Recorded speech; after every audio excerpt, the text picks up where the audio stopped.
This sucks. The Gosun just broke, and I didn't even do anything to it. It wasn't my fault, so that means that this is not a reliable solar oven for a post-apocalyptic situation. I put water in and then put the tea kettle in. I just set it up and was sitting there in my wagon, and about 20 minutes later it exploded. So I'm definitely not going to buy another one of these because they're not reliable.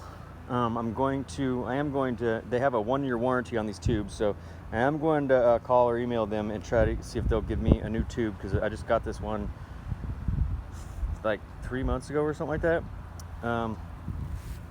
If they give me another tube, then I'll continue to use it and see how long it lasts me, and I'll let you guys know. But unfortunately, I love this Gosun. This sucks.